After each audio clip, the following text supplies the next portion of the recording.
Hello, my name's Tim Conrad, and you're watching UW Sports Mobile. Day 2 of Off the Bench is talking about someone who comes off the bench. They need to make an impact. They need to be an encourager. Everyone loves to be encouraged. And so in this story about J.J. Watt, the great defensive end for the Houston Texans, you're going to tell it again in 4 stages. You're going to set the scene. The scene is a playoff game in 2019, and Houston Texans have gone to the playoffs before, a year before, and they lost very badly, and they thought they were going to win. And so when they came back for the season of 2019, everybody's hopes were up, and J.J. Watt was going to be one of their great players. Well, in the middle of the season, J.J. Watt got hurt.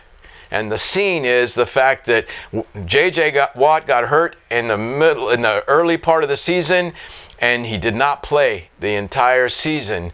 But there was hope that maybe if he worked real hard, because he tore a muscle in his chest, that the muscle would heal so he could play if they made it to the playoffs.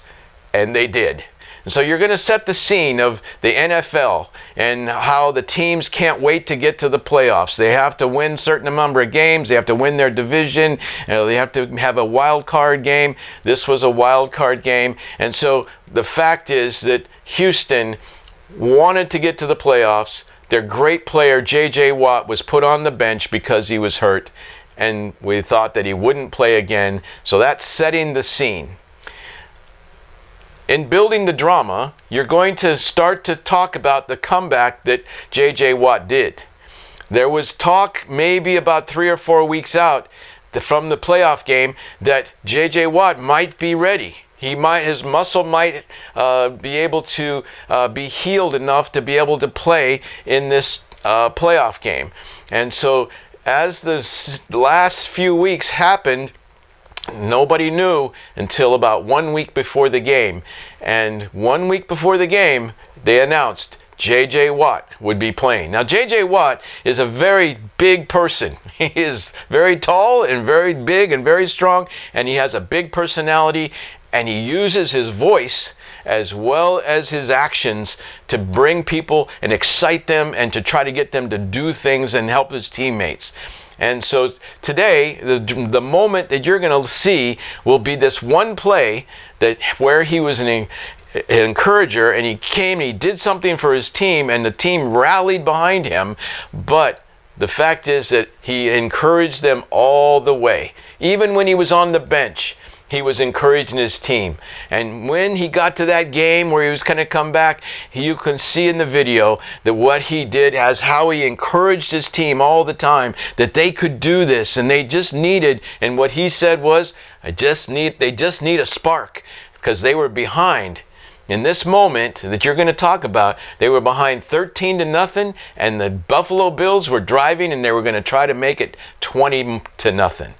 And so J.J. Watt, you're going to have to build the drama that J.J. Watt was hurt, and he was on the bench, but he was always encouraging, and he came back, and he played. And in this moment, the video will show you what he did. He did what he does best. He sacks the quarterback. And in a moment when they needed it most, because the other team was going to score and start to put the game out of reach, take a look and see what J.J. Watt did and how he encouraged his teammate.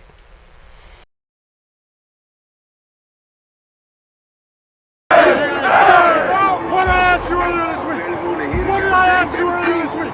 I said, how great do you want to be? How great do you want to be? Greatness on 3. 1, 2, 3, greatness! Now extends as they close on him. How do you do that? We need a spark. That's all we need is a little spark. That was nearly a pick 6. 3rd down and 8. Allen looks left, pressure and taken down. And it is J.J. Watt. One-on-one against Cody Ford, and that is a mismatch. Torn pec doesn't matter. My team needs a play, and I'm going to make it. Watson, here's Hyde. This time it's secured, and this time it's a lead. Let's go! That's how you beat. Great, brother. Great job.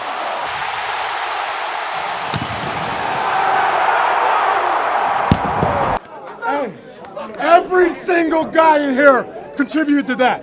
Every single guy contributed to that. Greatness on three. 1, 2, 3. Greatness! The moment is on video, and you can show that. And if you don't have a video, then you'll need to read the story and just describe the moment where he sacked the quarterback. And it turned the team into thinking, man, maybe we can do this. And he was encouraging them. And so you read the story and you can tell it excitingly, because it was an exciting moment. But the video will actually show it to the kids. In the application stage of your finishing the story, you want to make sure the kids know that the key point is that a teammate constantly encourages his team. To come off the bench, you have to be an encourager. You have to be engaged in the game even when you're on the bench. J.J. Watt only plays defense, so when he's on the bench, you can see him yelling, and you'll see in the video he encouraged his team when the offense came off the field. A teammate that constantly encourages is going to be a good substitute. Someone to come off the bench and be able to make the moment happen, to make the impact. J.J. Watt, a great encourager, a great teammate, and a great substitute.